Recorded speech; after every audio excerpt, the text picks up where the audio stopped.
मैं परम पूज्य जिनेन्द्र प्रभु को भाव से वंदन करूं, मन वचन काय त्रयोग पूर्वक शीश चरणों में धरूं। सर्वज्ञ केवल ज्ञान धारी की सुछवे और मैं धरूं, निर्ग्रंथ पावन वीतराग महान की जय उच्चरूं।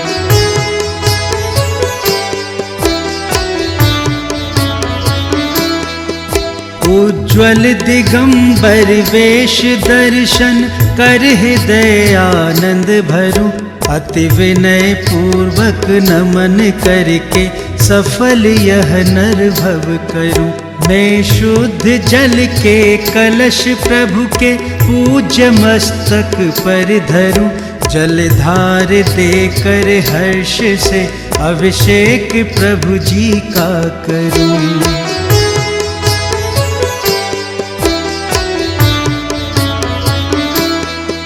मैं नवन प्रभु का भाव से कर सकल भव पातक हरूं, प्रभु चरण कमल पखार कर सम्यक्त्व की संपत्ति वरूं। ओम ह्रीं नमो अर्हंतानं नमो सिद्धानं नमो आयर्यानं नमो वज्रायनं नमो लोये शब्दशाहुनं। चत्तारि मंगलम सिद्धामंगलम साहुमंगलम केलिपनत्तो धम्ममंगलम। चत्तारि लोकोत्तमा अनंता लोकोत्तमा सिद्धा लोकोत्तमा साहु लोकोत्तमा केलिपनत्तो धम्म लोकोत्तमो। चत्तारि शरण पहुँचामि हन्ते शरण पहुँचामि सिद्धे शरण पहुँचामि साहु शरण पहुँचामि केलिपनत्तं धम्मं शरण पहुँचामि। ओम ह्रीं अनादि मूल मंत्रेभ्यो नमः। सर शांतिम तुष्टिम पुष्टिम च कुरु कुरु।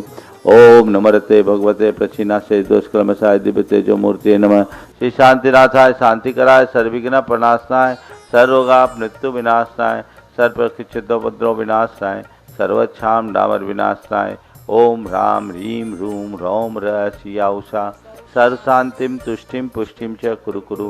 ओम ह्रूम छुम पट कीटिम घाते घाते परिविज्ञान स्फुट स्फुटे सचखंडान कुरु कुरु। परमुद्रान छिन छिंद परमंतान भिन्न भिंद छ छ वह हुंपट सर शांतिम कुरु कुरु।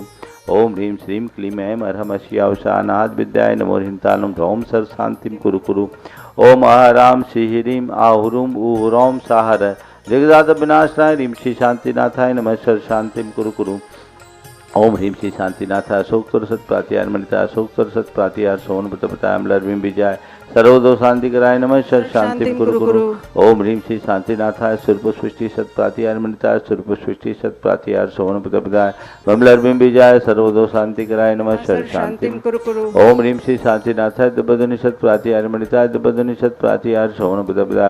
ओम ह्रीं श्री शांतिनाथाय सिंहासन सत्प्रातिहार मणिता सिंहासन सत्प्रातिहार सोन प्रतपताय गमलर्विं विजय सर्वदो शांति कराय नमः सर शांतिम कुरु कुरु। ओम ह्रीं श्री शांतिनाथाय भामंडल सत्प्रातिहार मणिता भामंडल सत्प्रातिहार सोन प्रतपताय झुमलर्विं विजय सर्वदो शांति कराय नमः सर शांतिम कुरु कुरु।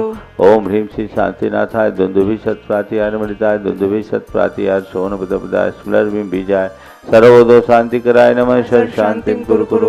ओम ह्रीं श्री शांतिनाथाय छत्तर सत्प्रातिहार मणिता छत्तर सत्प्रातिहार सोन प्रतपताय कमलर्विं विजय सर्वदो शांति कराय नमः सर शांतिम कुरु कुरु। ओम ह्रीं श्री शांतिनाथाय प्रातिहार्याय सहिताय विजाष्ट मंडल मणिताय सर्वविघ्न शांति कराय नमः सर शांतिम कुरु कुरु। ओम ह्रीं अर्हं नमो जिनानम ओम ह्रीं अर्हं नमो हि जिनानम ओम ह्रीं अर्हं नमो परमो हि जिनानम ओम ह्रीं अर्हं नमो सभो हि जिनानम ओम ह्रीं अर्हं नमो अनंतो हि जिनानम ओम ह्रीं अर्हं नमो कोट बुद्धिनम ओम ह्रीं अर्हं नमो बीज बुद्धिनम ओम ह्रीं अर्हं नमो पदानुसारिणम ओम ह्रीं अर्हं नमो संभिन्सो हि बुद्धानम ओम ह्रीं अर्हं नमो उजुमदीनम ओम ह्रीं अर्हं नमो विपुल मदीनम ओम ह्रीं अर्हं नमो दशपुवीनम ओम ह्रीं अर्हं नमो चौदशपुवीनम ओम ह्रीं अर्हं नमो ठंग महानिमित्त कुशलानम ओम ह्रीं अर्हं नमो वनिधिपत्तानम ओम ह्रीं अर्हं नमो विद्याहरानम ओम ह्रीं अर्हं नमो चारणानम ओम ह्रीं अर्हं नमो पन्न शमना विशानम सर्व शांतिर्भवतु। ह्रीमर्हं नमो आकाशगामिनम सर्व शांतिर्भवतु। ह्रीमर्हं नमो आश्रिविशानम सर्व शांतिर्भवतु। ह्रीमर्हं नमो दिट्ठिविशानम सर्व शांतिर्भवतु। ह्रीमर्हं नमो महातवानम सर्व शांतिर्भवतु। ह्रीमर्हं नमो घोरतवानम सर्व शांतिर्भवतु। ह्रीमर्हं नमो घोरगुणानम सर्व शांतिर्भवतु। ह्रीमर्हं नमो घोरपरकमानम सर्व शांतिर्भवतु। ह्रीमर्हं नमो घोरगुणमं भयारिणम सर्व शांतिर्भवतु। ह्रीमर्हं नमो आमो सही पत्तानम सर्व शांतिर्भवतु। ह्रीमर्हं नमो खेलो सही पत्तानम सर्व शांतिर्भवतु। ह्रीमर्हं नमो जल्लो सही पत्तानम सर्व शांतिर्भवतु। ह्रीमर्हं नमो बुद्धो सर्व शांतिर्भवतु। पत्तानम सर्व ओम शांतिर्भवतु। ह्रीमर्हं नमो मन बलीनम सर्व- नमो क्षीर सवीनम सर्व शांतिर्भवतु। ओम ह्रीमर्हं नमो शप्पि शवीनम सर्व ओम शांतिर्भवतु। ह्रीमर्हं नमो महु शवीनम सर्व ओम शांतिर्भवतु। ह्रीमर्हं नमो अमी शवीनम सर्व शांतिर्भवतु। ओम ह्रीमर्हं नमो क्षीण महानशानम सर्व शांतिर्भवतु। ओम ह्रीमर्हं नमो बद्धमाननम सर्व ओम शांतिर्भवतु। ह्रीमर्हं नमो लोये सब सिद्धाय दनानम सर्व ओम शांतिर्भवतु। ह्रीमर्हं नमो भयवदो महदी महावीर बद्धमान बुद्धिशीलम चेदी सर्व शांतिर्भवतु। ओम नमो भगवतो बद्धमानस ऋषस जश्चकम जलम तम गच्छै आयासम पायालम लुयानम भयानम जुया विवादेवा रंगनेवा समनेवा मोनेवा सवजी सत्तानम पराजितो भवतु मे रख रख स्वाहा शांतिरस्तु सदास्तु। शिवमस्तु सदास्तु। जयोस्तु सदास्तु। नित्यमारोग्यमस्तु सदास्तु। सर्वेषां तुष्टिरस्तु सदास्तु। पुष्टिरस्तु सदास्तु। समृद्धिरस्तु सदास्तु। कल्याणमस्तु सदास्तु। सुखमस्तु सदास्तु। अभिवृद्धिरस्तु सदास्तु। दीर्घायुरस्तु सदास्तु। कुलगोत धनानि सदा सन्तु सदास्तु। सद्धर्म श्रीवलायुरारोग्यैश्वर्याभिवृद्धिरस्तु रस्तु। सदास्तु। ओम ह्रीं अर्हं नमो संपूर्ण कल्याण मंगल रूप मोक्ष पुरुषार्थ च भवतु। संपूज नमो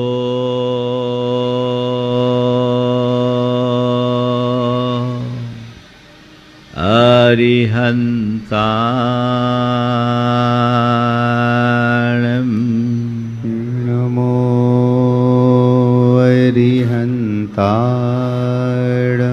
नमो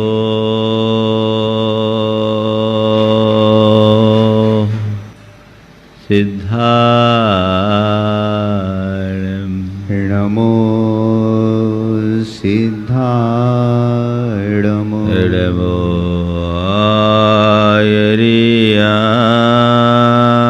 आयर्याणं नमो आयर्याणम् नमो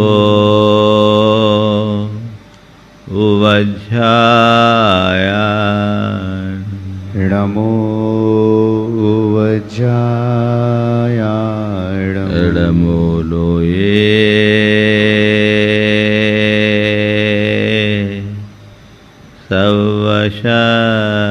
सवशाहुनं नमो लोये सवसाहो एषो पञ्चेणमोयारो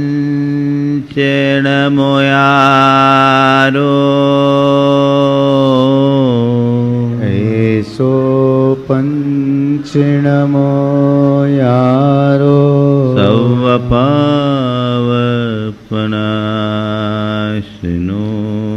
सवपावपनाशिनो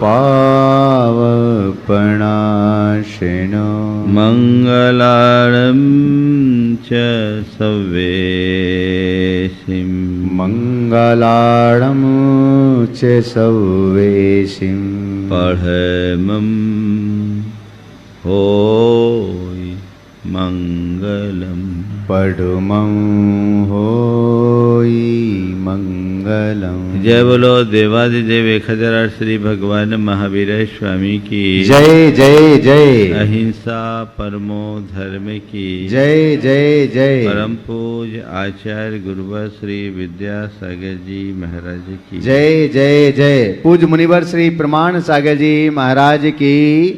पूज मुनिवर श्री अरह सागर जी महाराज की। हमारे जीवन को पवित्र बनाने वाले कर्मों में एक मौलिक कर्म है दान। गृहस्थों के कल्याण का इसे आधार बताया गया। दान एक ऐसा कर्म है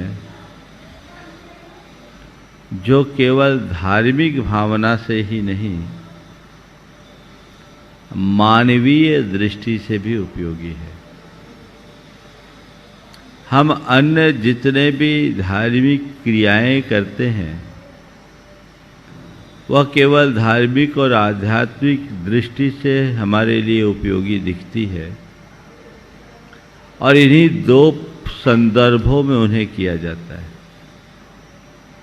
लेकिन दान एक ऐसा कर्म है जिसमें धार्मिकता और आध्यात्मिकता तो है ही, मानवीय संवेदनाएं भी जुड़ी है। जिस मनुष्य के जीवन में दान का कर्म नहीं जुड़ता, सच्चे अर्थों में वो मनुष्यत्व का आनंद भी नहीं ले सकता। आज का विषय है दान, और कुरल काव्य में दान को लेकर बहुत व्यापक दृष्टि प्रकट की गई। दान भी दो प्रकार का है, एक पारमार्थिक दान और दूसरा मानवीय भावनाओं से जुड़ा हुआ दान। दोनों प्रकार के दान का अपना महत्व है, उनकी अहमियत है और उपयोगिता भी है। हमें हमेशा दोनों प्रकार के दानों के लिए उत्साहित रहना चाहिए। और इस संदर्भ में जब हम कुरल काव्य खोल कर देखते हैं तो सबसे पहले वे लौकिक दान की प्रेरणा देते हुए कहते हैं, गरीबों को देना ही दान है और सब तरह का देना उधार देने के समान। हर समर्थ मनुष्य की ये जिम्मेदारी है कि अपने से हीन, कमजोर, पीड़ित, परेशान व्यक्ति के लिए सहयोग दे। वह सहयोग आर्थिक भी हो सकता है और अन्य प्रकार का भी हो सकता है। जहाँ जब जैसा प्रसंग हो, हमें तदनुरूप सहयोग देने के लिए तत्परता रखनी चाहिए, क्योंकि गृहस्थ की शोभा दान से होती है। ग्रही दानेन शोभते। कुछ वाक्यों की शुरुआत के साथ मैं आज आप सबसे अपनी बात पूरी करूंगा। लिखा, याचक के ओठों पर संतोष जनित हंसी की रेखा देखे बिना दानी का मन प्रसन्न नहीं होगा। याचक के ओठों पर संतोष जनित हंसी की रेखा देखे बिना दानी का मन प्रसन्न नहीं होता। दान एक सत्कर्म है और दान हमें देना चाहिए। दान के संदर्भ में 4 बातों से मैं अपनी बात की शुरुआत कर रहा हूं। दान क्यों देना, दान किसे देना, दान कैसे देना और दान कितना देना। सबसे पहली बात है, दान क्यों दें। आप लोग दान देते हैं, क्यों देते हैं? क्यों देते हैं आप लोग दान? यहाँ जितने लोग हैं, ऐसा एक भी व्यक्ति नहीं होगा जिसने जीवन में कभी दान नहीं दिया हो। दान तो देते हैं। क्यों देते हैं? हाँ, खुद के लिए। खुद का क्या? ज्यादातर लोगों को प्रारंभ से ऐसा संस्कार मिला है कि दान देने से बरकत होती, इसलिए दान दो। और आगे बढ़े तो दान देने से पुण्य बढ़ता है, इसलिए दान दो। तीसरी अवधारणा, दान देने से समाज में यश फैलता है, नाम होता है, पहचान बनती है, इसलिए दान दो। और चौथी अवधारणा है, दान करने से धन की आसक्ति नष्ट होती है और निज पर का कल्याण होता है, इसलिए दान दो। इन चारों अवधारणाओं में आपकी कौन सी अवधारणा है? हमारे लिए संस्कार, दान दो, दान देने से बरकत होती है। और देखो, उसने दान दिया तो कहां से कहां पहुंच गया, उसने दान दिया तो कहां से कहां पहुंच गया। ऐसा व्यक्ति 100 कमाता है, 1 देता है। वो दे नहीं रहा है, वो एक प्रकार का इन्वेस्टमेंट कर रहा है, वो एक प्रकार का अनुबंध है, सौदा है। वो एक पूरी तरह से व्यावसायिक दृष्टिकोण है। उस दान से जीवन का उत्थान संदिग्ध है, क्योंकि तुमने धन के लिए ही दान दिया है। ये बात और है कि दान देने वाले के जीवन में भंडार भरता है, लेकिन भंडार भरने के लिए दान देना सही उद्देश्य नहीं है। सही उद्देश्य नहीं है। क्यों, सो आगे बताऊंगा। आप पड़ताल कीजिए किस लिए आप दान दे रहे हो। यह दृष्टिकोण ठीक नहीं है। दूसरा उद्देश्य, दान करने से पुण्य बढ़ता है। हमने सुना है जो दान देता है उसे सब प्रकार के भोगों की प्राप्ति होती है। दान देगा तो सद्गति का पात्र बनेगा, दान देगा तो पुण्य बढ़ेगा, तो इस भव में भी और परभव में भी उसे अनेक उपलब्धियां होगी। इसलिए चलो, पुण्य गाढ़ा करने के लिए दान दे दो। आप लोग इस भाव से दान देते हो कि नहीं देते? बल्कि दान देते समय ये भी विचारते हो कि कौन से दान से हमारा पुण्य ज्यादा आएगा। ये दान का दूसरा उद्देश्य है। मैं कहता हूं, दान देने से निश्चित पुण्य बढ़ता है, पर आपसे कहूंगा पुण्य बढ़ाने के लिए भी दान मत करो। दान का तीसरा दृष्टिकोण, दान देंगे नाम होगा। बहुत लोग आजकल ऐसा करते हैं, वो तो अपना बाजार बनाने के लिए भी दान दे देते हैं। समाज में रेपुटेशन बढ़ेगी। आज मैं हजारों के बीच में 2, 5, 10 लाख का दान देता हूं तो पूरी समाज में मेरी एक अलग पहचान होगी, निश्चित होगी। कीर्ति दानानुसारिणी, ये उक्ति है। जितना दान दोगे उतना यश फैलेगा। दानी का नाम होता और होना भी चाहिए, लेकिन नाम के लिए दान देना दान का सही दृष्टिकोण नहीं है। दान करो किस लिए?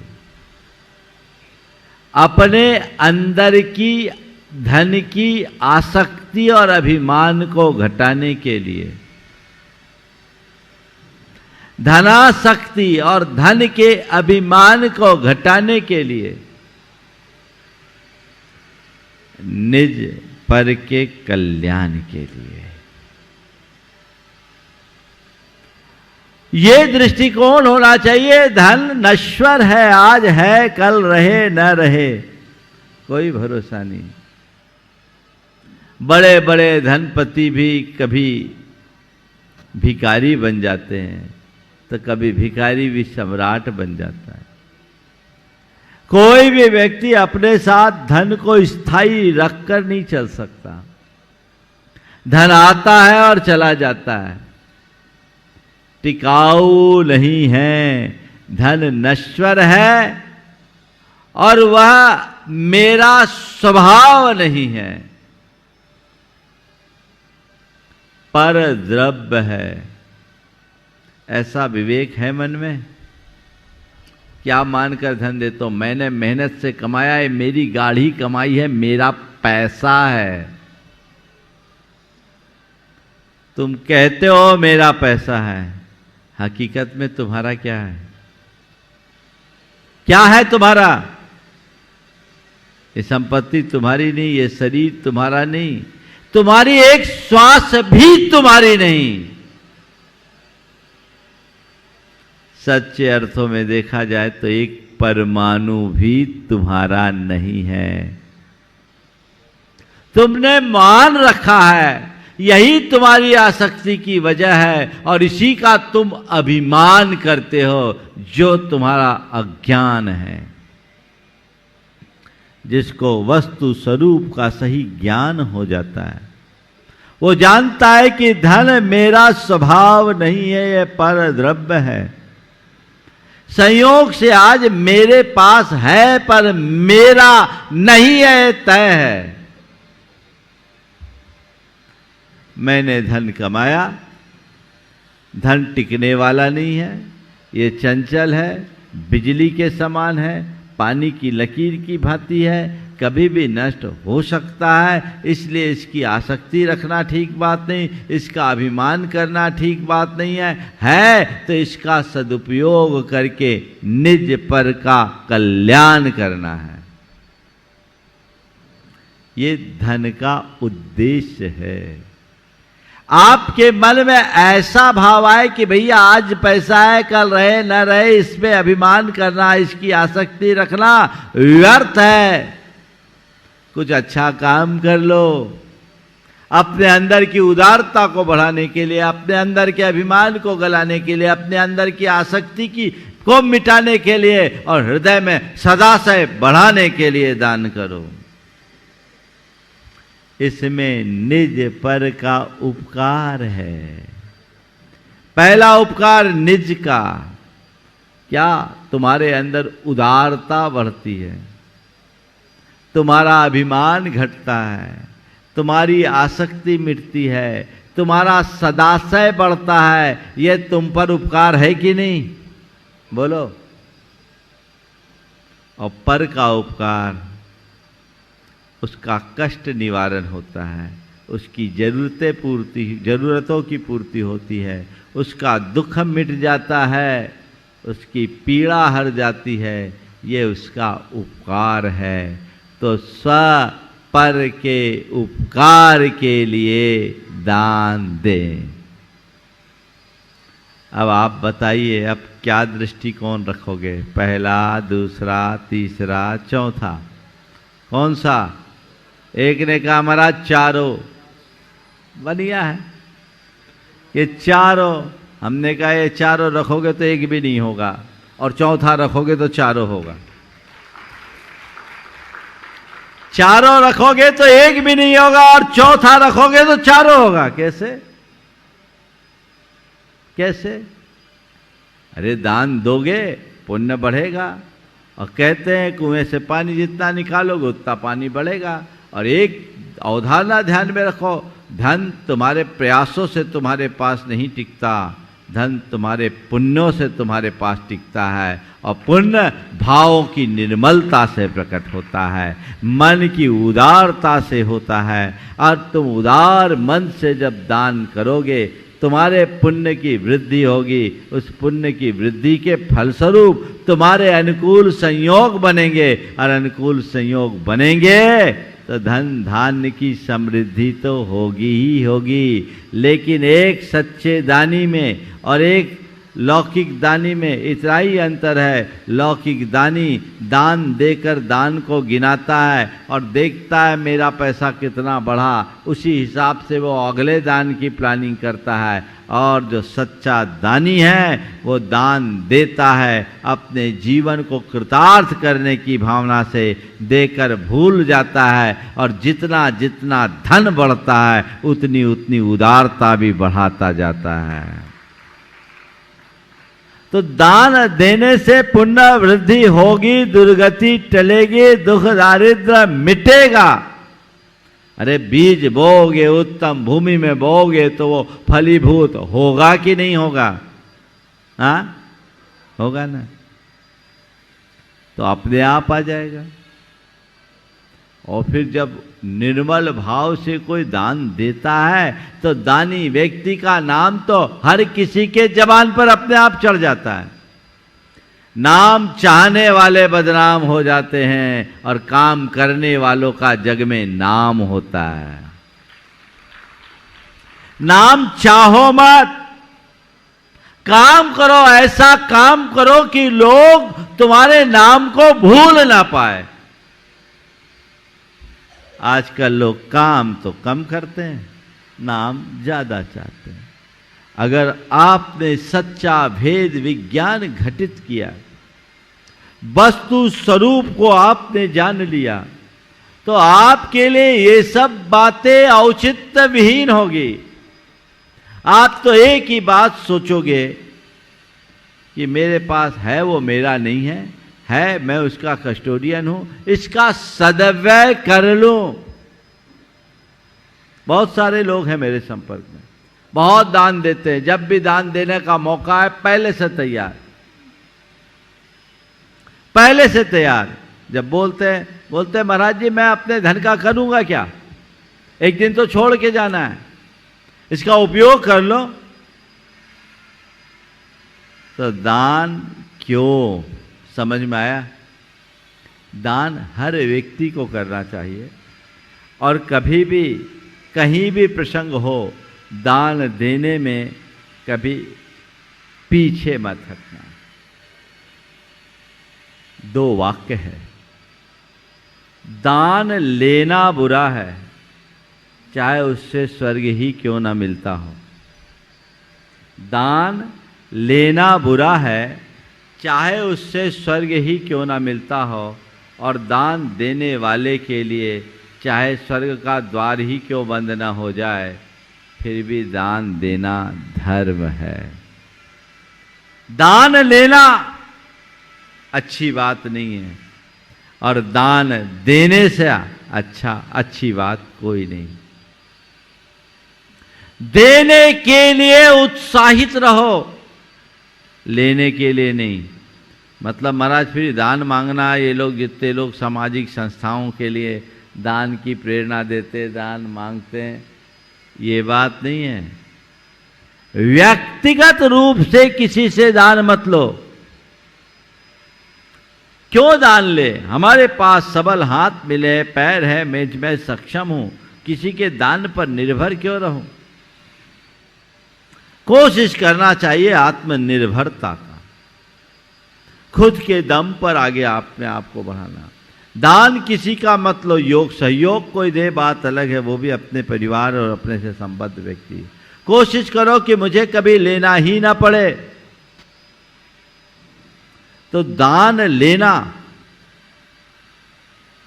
बुरा है चाहे उससे स्वर्ग ही क्यों ना मिलता हो, और दान देने वाले के लिए स्वर्ग का द्वार भी बंद क्यों ना हो जाए, फिर भी दान देना ही धर्म है। यानी चाहे कैसी मुश्किलें, परेशानियां, संकट भी क्यों ना आए, दान देना चाहिए। क्योंकि बीजारोपण के अभाव में फल नहीं मिलता। तो दान देने का भाव अपने मन में सतत रखो। मेरे संपर्क में एक सज्जन बड़े उदार दानशील, उनको बेटे ने गलती की, 85 लाख रुपए का नुकसान हो गया। 85 लाख का नुकसान। उसके बाद भी उस आदमी ने 15 लाख की बोली बोल दी।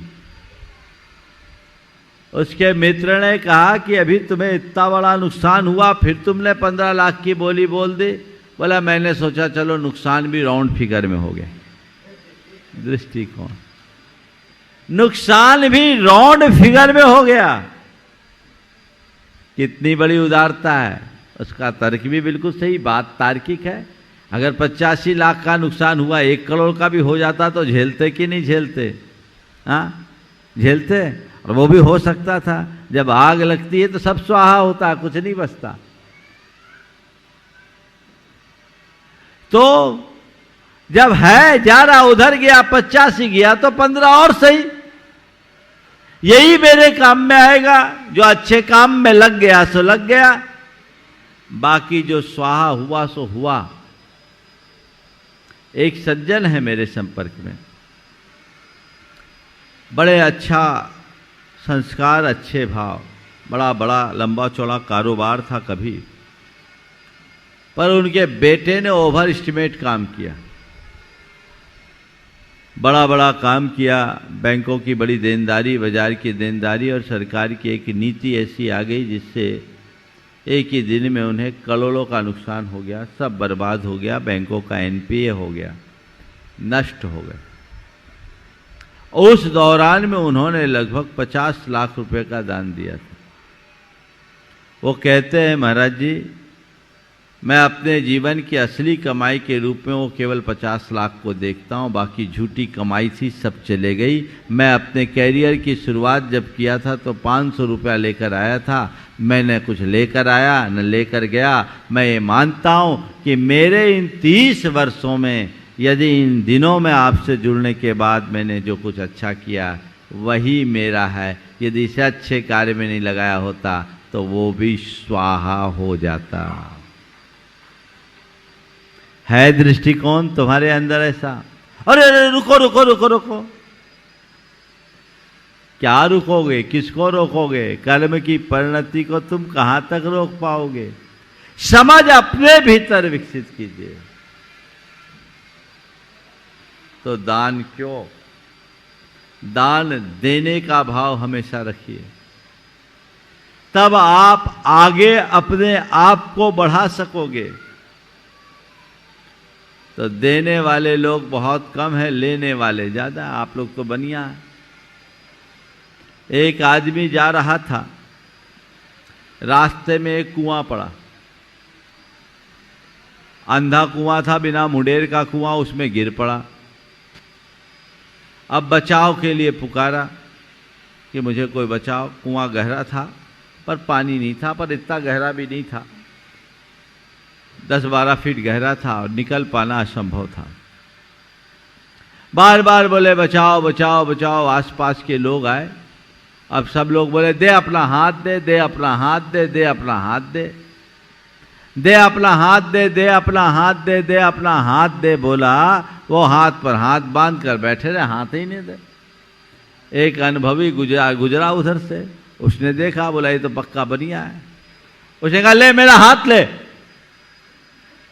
ले मेरा हाथ ले। फट से लपक के उसने उसका हाथ पकड़ लिया और उन्हें खींच लिया, बाहर आ गया। बोला गजब हो गया, आपने बोला एक पल में आ गया, हम लोग घंटों से बाहर इतना कर मशक्कत कर रहे थे, कुछ नहीं किया। मामला क्या? बोले तुम नहीं जानते, बनिया है, ये केवल लेना जानता है, देना नहीं जानता। तुम लोग बोल रहे हो दे अपना हाथ दे, जिसने आज तक कभी दिया ही नहीं वो तुम्हें क्या देगा? ये देना नहीं जानता, केवल लेना जानता है। तो जो केवल लेना लेना लेना लेना जानेगा वो ऐसे ही कुएं में पड़ा रहेगा। देना सीखिए। तो दान क्यों? दान किसे?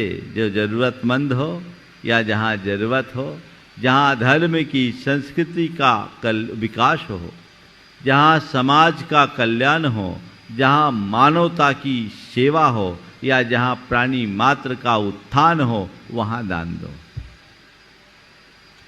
जिससे स्व पर का हित हो। पारमार्थिक दान में धर्मायतन है जो हमारी संस्कृति के ध्वजवाहक बनते, सदियों तक जिसके माध्यम से हमारी परंपराएं पुष्ट होती है, जिसके बदौलत अनेक लोगों के जीवन में सही दृष्टि प्रकट होती है, सम्यक दर्शन की उपलब्धि होती है, जिसे पाकर लोगों के भव भव का उद्धार हो सकता है। उसमें अपना उत्साह बना के रखो, कभी पीछे मत हो। और लोकोपकारी कार्यों में भी जहां जब जैसा प्रसंग हो, देने के लिए तत्परता बना के रखो। कई बार इस विषय में मैं प्रकाश डाल चुका हूं, समय आप सबका होने वाला है, मैं बात को समेट रहा हूं। दान कहाँ दे, दान किसे दे, दान कैसे दे। दान उदारता पूर्वक दे, हर्ष से भर करके दे। दबाव में दान न दे और अफसोस के साथ दान न दे। अपने मन से दान दे, उदारता से दे, हर्षित होकर के दान दे। मैंने अनेक लोगों को देखा जो दान देते हैं और घोषणा होती उनकी आंखों से हर्ष के आंसू झड़ते हैं। और कुछ लोग ऐसे भी देखने में मिल जाते हैं, फंस गए। क्या बोलते हैं? फंस गए, आज देना पड़ गया। वो दे करके भी कुछ नहीं दे पा रहा, उसका देना सार्थक नहीं। और दान कितना दें? कम से कम अपनी आमदनी का 10% दान दे। ये शास्त्र का विधान है। 1 रुपया कमाते हो तो तुम 90 पैसे के ही हकदार हो। 10 पैसा तुम्हें दान में देना ही चाहिए। कमाई कम हो तो खर्च में कटौती कर दो, लेकिन दान देने में कभी पीछे मत हो। आजकल लोग खर्चा ज्यादा करते हैं, देते कम। तो मंदिर के गुल्लक में डालो तो 100 का नोट भी तुम्हें बड़ा दिखता है, और शॉपिंग मॉल में जाओ तो 2000 का नोट भी छोटा लगने लगता है। होता है। ये चीज़ें हमारे जीवन के साथ बनती और बदलती है। इसे ध्यान में रखकर हम चलेंगे तो अपने जीवन का पथ प्रशस्त कर सकेंगे। आज समय हो गया है, दान की बात अभी अधूरी है।